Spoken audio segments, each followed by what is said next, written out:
Hello students, अस्सलाम वालेकुम। उम्मीद है कि आप लोग सब खैरियत से होंगे। मेरा नाम है श्याम गौरी और आज हम पढ़ने वाले स्टूडेंट क्लास 11 की मैथमेटिक्स और एक्सरसाइज नंबर 4.2 को आज इंशाल्लाह कंप्लीट कर देंगे। 3 रिमेनिंग क्वेश्चंस रह गए थे जो मैंने आपको बताया था। वर्ड प्रॉब्लम्स शुरू हो रही हैं आज से, क्वेश्चन नंबर 11 से लेके क्वेश्चन नंबर 13 तक 3 क्वेश्चंस रह गए। इंशाल्लाह उसके आज करेंगे। बहुत आसान तरीके से क्वेश्चंस करवाने की कोशिश करूंगा, बहुत ईजी ही क्वेश्चन है स्टूडेंट। क्वेश्चन को स्टार्ट करते हैं पढ़ना। लिखा हुआ है an object falling from rest. एक ऑब्जेक्ट रेस्ट से स्टार्ट हुआ, रुका हुआ स्टार्ट हुआ and falls 12 metres during the first second. इसका मतलब ये है पहले सेकंड के अंदर उसने 12 मीटर्स कवर किया, 24 metres during the next second. दूसरे सेकंड के अंदर उसने 24 मीटर कवर किया उस बॉल ने, कोई भी ऑब्जेक्ट हो सकता है।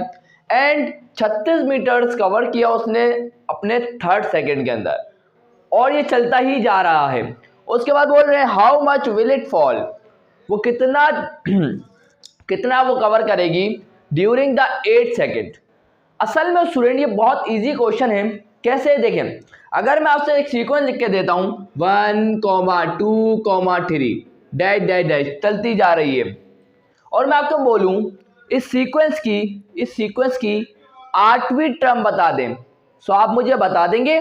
आप बोलेंगे सर बिल्कुल बहुत आसान है, हमारे को ये पता चल रहा है कि ये एक एपी है, और एपी की जनरल टर्म का फॉर्मूला अप्लाई करके हम इस सीक्वेंस की 8वीं टर्म मालूम कर लेंगे।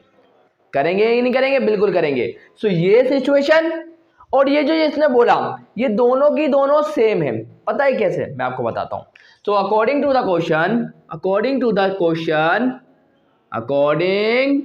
Question the given AP is, so according to the question हमें क्वेश्चन से पता ये चल रहा है कि ये जो हमारे को वैल्यूज दी हुई हैं ये तो असल में एक AP है। कैसे? आप जरा गौर फरमा लें। पहले सेकंड के अंदर उसने 12 मीटर कवर किया, तो मैं यहां लिखूंगा 12। दूसरे सेकंड के अंदर उसने कितना कवर किया? 24 मीटर्स। तीसरे सेकंड के अंदर उसने कवर किया 36 मीटर्स, और ये सिलसिला चलता जा रहा है और हमें ये सीक्वेंस बन गई, और ये सीक्वेंस आपके सामने एपी है। गौर फरमा लें। कैसे पता चलेगा कि ये एपी है? बहुत आसान है। सेकंड टर्म में से फर्स्ट टर्म को माइनस करें, कॉमन डिफरेंस निकाल ही लेता हूं। सो भाई सीक्वेंस को देख के हमें ए पता चल रहा है। ए मतलब फर्स्ट टर्म कौन हो गया? 12।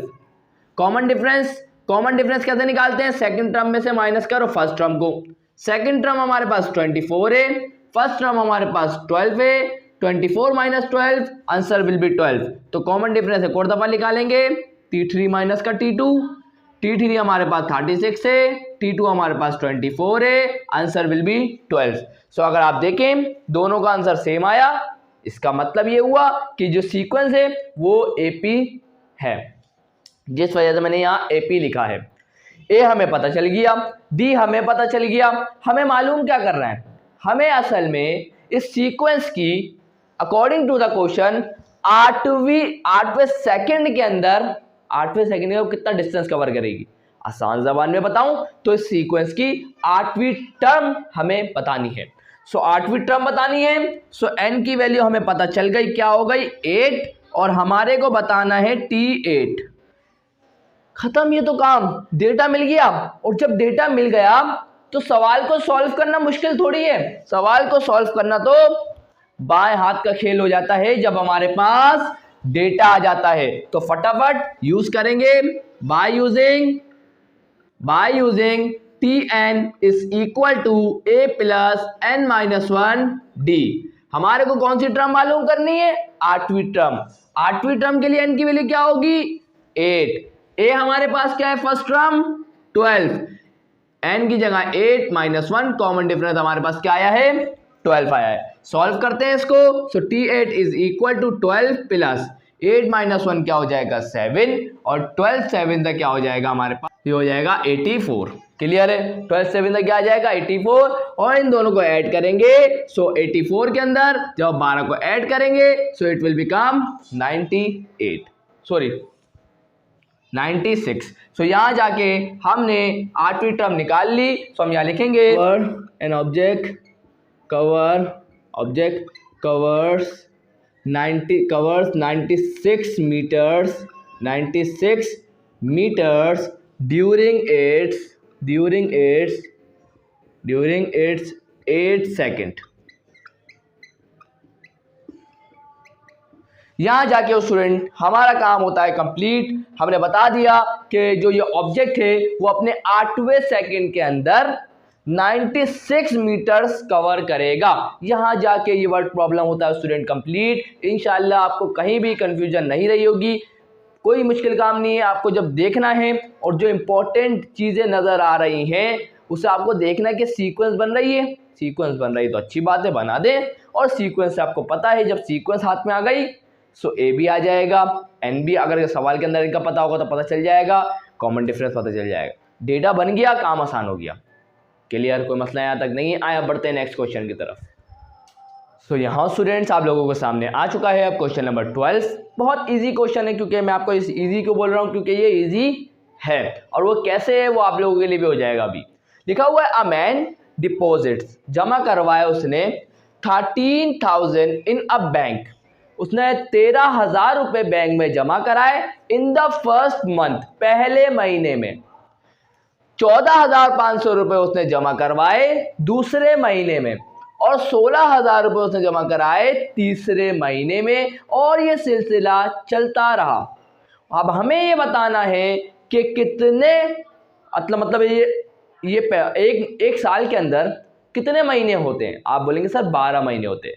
शुरू के 3 महीने की रकम हमें पता चल गई कि पहले महीने में इतने करवाए, दूसरे महीने में इतने करवाए, तीसरे महीने में इतने कराए। अब जरा ये हमें बताना है कि जब साल खत्म हो रहा होगा, मतलब आखिरी महीना, सो आखिरी महीने में वो कितने रुपए जमा करवाएगा बैंक के अंदर, वो हमें बताना है। So find how much he has to deposit in the bank at the end of आई।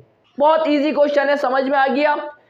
चलें अब अकॉर्डिंग टू द क्वेश्चन जो हमें सीक्वेंस गिवन है वो हम लिख देते हैं। According to the question the given AP is क्या होगी, तो देख लें। पहले महीने के अंदर वो जमा करवाएगा 13,000 रुपये, दूसरे महीने के अंदर वो जमा करवाएगा 14,500 रुपये और तीसरे महीने के अंदर जमा कराएगा 16,000 रुपये। अब हमें बताना है ये पहला महीना, ये दूसरा महीना, ये तीसरा महीना। सो 12वें महीने में, क्योंकि eight the end of a year का वर्ड इस्तेमाल हुआ, इसका मतलब साल का आखिरी महीना कौन सा होगा, 12वां ही होगा, क्योंकि 12 ही मंथ होते। सो 12वीं टर्म, इस सीक्वेंस की 12वीं टर्म हमें बतानी है। असल में माजरा ये है। क्लियर है, कोई मतलब। और याद रखिएगा आपको किसी भी सीक्वेंस की अगर शुरू की 3 टर्म पता होती है सो उससे ही आप पता लगा सकते हैं कि वो जो सीक्वेंस है वो एपी है, जीपी है, कुछ भी है। क्लियर है, तो शुरू की 3 टर्म का पता होना लाजमी होता है कि वो सीक्वेंस क्या है। सो यहाँ शुरू की 3 टर्म का पता है हमारे को। सो फटाफट हम इससे क्या निकालते हैं, सबसे पहले हम ए निकालेंगे। ए क्या होता है, फर्स्ट टर्म। फर्स्ट टर्म क्या है यहाँ पर, 13,000 रुपये।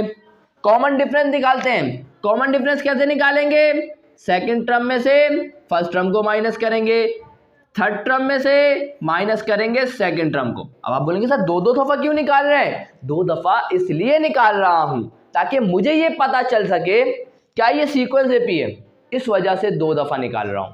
क्लियर, चलें। सेकंड टर्म कौन है, 14,500 माइनस फर्स्ट टर्म कौन है, 13,000। आंसर क्या हो जाएगा, 1,500। क्लियर, कोई मसला यहाँ तक।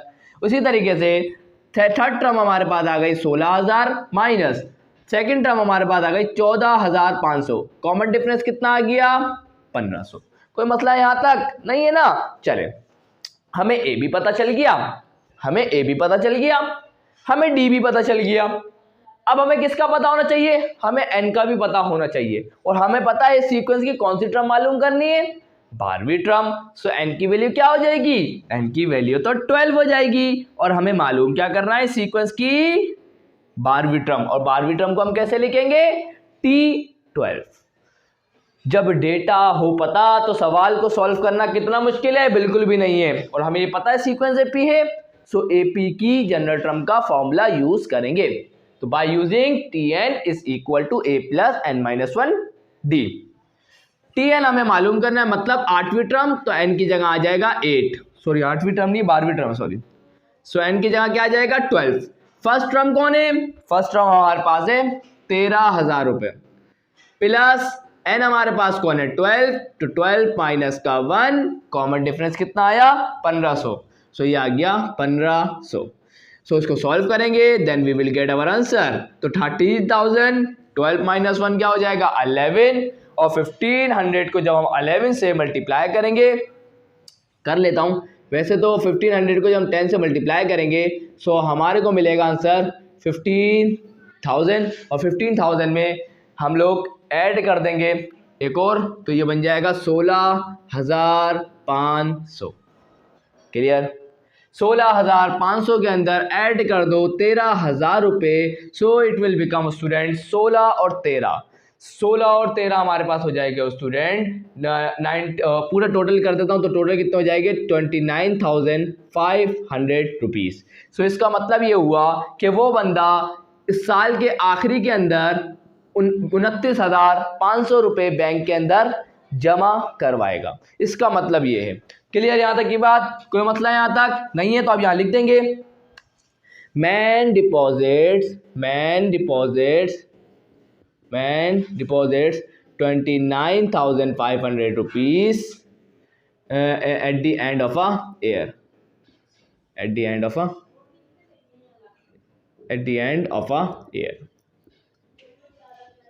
यहाँ जाके स्टूडेंट हमने इस क्वेश्चन को सॉल्व कर लिया। इंशाल्लाह कहीं मसला नहीं होगा, बिल्कुल आसान तरीके से समझाने की कोशिश की है, समझ में भी आ गया होगा। आइए हम मूव करते हैं क्वेश्चन नंबर 13 की तरफ और उसके बाद इस वीडियो को एंड करेंगे। सो यहाँ स्टूडेंट्स आप लोगों के सामने आ चुका है क्वेश्चन नंबर 13। बड़ा ही इंटरेस्टिंग क्वेश्चन है, पिछले दो वाले जो हमने क्वेश्चंस किए उससे डिफरेंट है, तो इसको करने में और ज़्यादा मज़ा आएगा और इसको इंशाल्लाह बहुत आसान तरीके से पहले इसका कॉन्सेप्ट क्लियर करूँगा कि ये बोलना क्या चाह रहा है, उसके बाद सवाल को हम सॉल्व भी कर देंगे। क्लियर, उसने बोला एक बॉय है, एक लड़का है और उसने सेव किए बचाए कितने रुपए 200 रुपये at the end of first week, मतलब उसने पैसे जमा करना शुरू किए, उसने पहले हफ्ते में 200 रुपये जमा कर लिए। चले भाई पहले हफ्ते के अंदर उसने 200 रुपये जमा कर लिए, पहले हफ्ते के अंदर 200 रुपये उसने जमा कर लिए, बहुत अच्छी बात है। अब वो कहना क्या चाह रहा है, आगे बढ़ते हैं। एंड गोज ऑन इंक्रीजिंग, और वो बोल रहे हैं एक हफ्ते के अंदर उसने 200 रुपये जमा तो कर लिए, अब वो बढ़ते जा रहे हैं।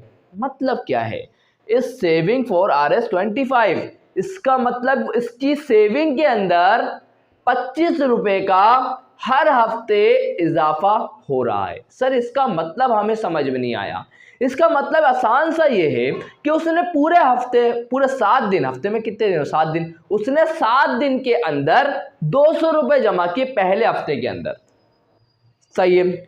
अब अगला जो हफ्ता आएगा, उसके जो अगला हफ्ता आएगा वो भी 7 दिन है, लेकिन फर्क ये हुआ उस 7 दिन के अंदर, उस 7 दिन के अंदर उसने 200 रुपये जमा नहीं किए, उसने 200 रुपये जमा नहीं किए, उसने उससे ज्यादा जमा किए।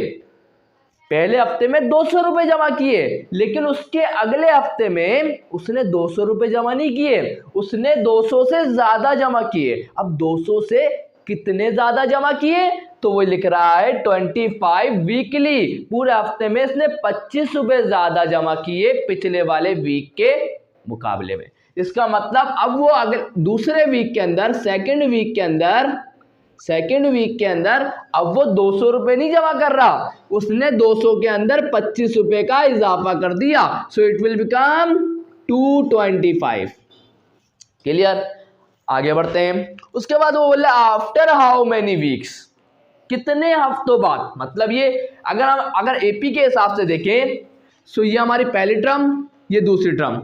पहली टर्म में 200 रुपये, दूसरी टर्म में 25, तीसरी टर्म में क्या हो गए 25, इसके अंदर अगले हफ्ते में फिर 25 रुपये ज़्यादा ऐड करेगा तो 225 के अंदर अगले हफ्ते, क्योंकि उसने बताया ना हर हफ्ते वो 25 रुपये ज़्यादा जमा कर रहा है, तो 225 रुपये उसने लास्ट टाइम जमा किए थे।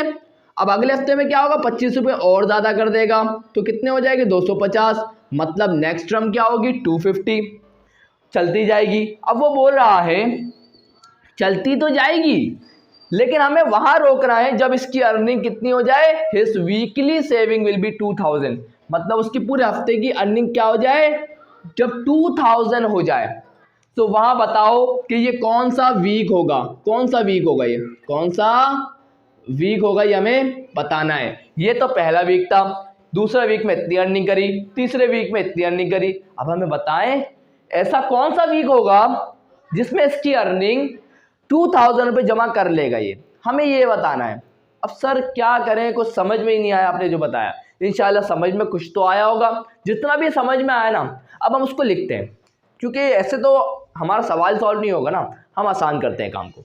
सबसे पहली बात हमें पता है एक सीक्वेंस के अंदर पहली टर्म जो होती है, अभी पहला वीक कौन सा था, ये था, तो इस हमारे एपी के हिसाब से सोचें, सो पहली टर्म क्या होगा ये, और पहली टर्म को हम लोग क्या बोलते हैं, ए। सो इसका मतलब ये हुआ हमें क्वेश्चन से पता चल रहा है कि ए हमारे पास कौन होगा, ए असल में क्या होगी, फर्स्ट वीक है। ये हमारे पास क्या है, फर्स्ट वीक है। फर्स्ट वीक में इसने कितने अर्न किए थे, 200 रुपए, तो ए हमारे पास क्या हो गया, 200। क्लियर भाई। अब उसने दूसरी बात हमें बताई, दूसरी बात उसने बताई, अगर आप यहां देखें, आपको पता है एपी की क्या खास बात होती है, आप बोलेंगे सर बिल्कुल पता है, आपने पढ़ा है, मैंने आपको बताया था एपी जब बनती है, एपी जब बनती है जब पहली टर्म के अंदर हमें खास नंबर को ऐड करें, पहली टर्म के अंदर एक खास नंबर को ऐड करें, सो हमें दूसरी टर्म मिल जाए, उस दूसरी टर्म के अंदर उसी खास नंबर को ऐड करें, सो तीसरी टर्म मिल जाए, और ये सिलसिला चलता रहे। सो अब इसके अंदर क्या ऐड करूंगा, common difference according to the question 25, so 25 add करूंगा, सो आंसर विल बी 225। 225 के अंदर फिर 25 को ऐड करूंगा, सो आंसर विल बी 250। तो जिस खास नंबर को हम लोग एपी के अंदर ऐड करते हैं, तो खास नंबर कौन है, ये एपी में उसे बोला जाता है कॉमन डिफरेंस। इसका मतलब ये जो 25 है यहां पर, असल में वो तो हमें कॉमन डिफरेंस दिया गया है। सो हम यहां क्या लिखेंगे, डी असल में क्या होगा, कॉमन डिफरेंस होगा। सो डी हमारे पास कितना आ गया, 25। कोई मसला यहां तक, ए भी पता चल गया, कॉमन डिफरेंस भी पता चल गया। हमें मालूम क्या करना है, उसने क्या बोला, आफ्टर हाउ मेनी वीक्स। सो यहां पर एन क्या हो गया, एन असल में यहां पर हो जाएगा नंबर ऑफ वीक्स, कितने हफ्तों बाद, तो नंबर ऑफ वीक्स, तो आपने हमसे यही तो पूछा कितने हफ्ते बाद। सो यहां पर हमें ये मालूम करना है कि कितने हफ्ते बाद, मतलब इस सीक्वेंस की कौन सी टर्म, आपको तो पता है एपी के अंदर एन क्या होता है, नंबर ऑफ टर्म्स। सो अगर हम इसके हिसाब से सोचे तो वो कौन सी टर्म होगी, कौन सी टर्म होगी कि जहां पर 2000 मिलेगा हमारे को। सो एन मालूम करना है। तो ये सर ये क्या है 2000, ये असल में इस सीक्वेंस की लास्ट टर्म है, और लास्ट टर्म को हम क्या लिखते हैं, हम लोग लिख देते हैं टीएन। इसका मतलब टीएन हमारे को क्या गिवन है, 2000। ये हमारा काम हो गया स्टूडेंट, डेटा बन गया। और जब डेटा बन गया, हमें तो पता ही एपी है, और जब एपी है सो एपी की जनरल टर्म का फॉर्मूला तो हमने पहले ही बना लिया है, और वो क्या है, TN is equal to A plus N minus 1 D. चले भाई सब कुछ पुट कर देते हैं। टीएन हमारे पास क्या गिवन है, 2000, ए हमारे पास क्या गिवन है, 200, प्लस एन हमें मालूम करना है, कॉमन डिफरेंस कितना गिवन है, 25। बिल्कुल सही है, ये प्लस का 200 है, इक्वल टू दूसरी साइड जाएगी क्या हो जाएगा, माइनस का 200 हो जाएगा, और 25 देखें प्लस प्लस क्या होगा, प्लस 25 मल्टीप्लाई बाय एन क्या होगा, 25n, minus plus minus 25 one जा 25 ही होगा। चले वैसे तो मैंने निकाल लिया जो चाहिए, 2000 में से 200 गए, सो इट विल बिकम 1800। ये माइनस का इधर आके क्या हो जाएगा, प्लस का, इज इक्वल टू यहां पे क्या लिखा हुआ है 25n। 1800 के अंदर 25 को ऐड कर देंगे, सो इट विल बिकम 1825, और यहाँ ये 25 मल्टीप्लाई में है, इक्वल टू दूसरा साइड आके क्या हो जाएगा, डिवाइड हो जाएगा।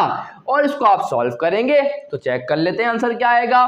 5 5 5 के टेबल से काट देता हूँ, 5 5 25 और 5 3 15, और 3 इसको दे दिया। सो यहाँ पे क्या हो जाएगा 5 6 30, तो 2 इसको दे दिया, 5 5 25। सो यहाँ पर इसको और डिवाइड करके देख लेते हैं। सो 5 1 5, 5 7 35, 1 इसको दे दिया, 5 3 15। सही है। सो हमारे पास n की वैल्यू क्या निकल के आ गई 73। क्लियर। तो इसका मतलब ये हुआ, इसका मतलब क्या हुआ, इसका मतलब ये हुआ स्टूडेंट, इसका मतलब ये था कि 73 वीक्स जब गुजर जाएंगे सो उसके बाद उसकी अर्निंग कितनी होगी 2000 रुपीस होगी। क्लियर। कोई मसला यहाँ तक नहीं है। यहाँ जाके क्वेश्चन होता है स्टूडेंट कंप्लीट। तो हम यहाँ लिखेंगे after 73 weeks, after 73 weeks, after 73 weeks his earning will be of, his earning will be of 2000 rupees. यहाँ जाके हमारा काम स्टूडेंट कंप्लीट होता है। इंशाल्लाह ये क्वेश्चन आप लोगों को समझ में आ चुका होगा, कुछ भी मुश्किल नहीं लगी होगी। नोट ज़रूर करें, इसको स्क्रीनशॉट लें, मैं साइड में हो रहा हूँ, उसके बाद फिर एक और स्क्रीनशॉट लीजिएगा क्योंकि जब मैं ये मिटा दूंगा तो यहाँ पर स्क्रीनशॉट साफ सुथरा लीजिएगा ताकि ये जो मैंने आपको चीज़ समझाई है ना, ताकि आप उसको भूलें ना कि ये कॉन्सेप्ट है असल में। क्लियर। सो इसके स्क्रीनशॉट आप फिर से ले लें, सही से ले लिया। चले भाई। सो स्टूडेंट आज की वीडियो यहीं एंड करता हूँ। इंशाल्लाह नेक्स्ट वीडियो में एक्सरसाइज 4.3 को स्टार्ट करूँगा और उसके कॉन्सेप्ट भी आप लोगों को क्लियर करूँगा। सो वीडियो अच्छी लगी लाइक ज़रूर कर दीजिएगा, चैनल को सब्सक्राइब करके बेल आइकन वेट करके ऑल पे ज़रूर क्लिक करिएगा। सो मिलता हूँ नेक्स्ट वीडियो में, तब तक के लिए अल्लाह हाफिज़।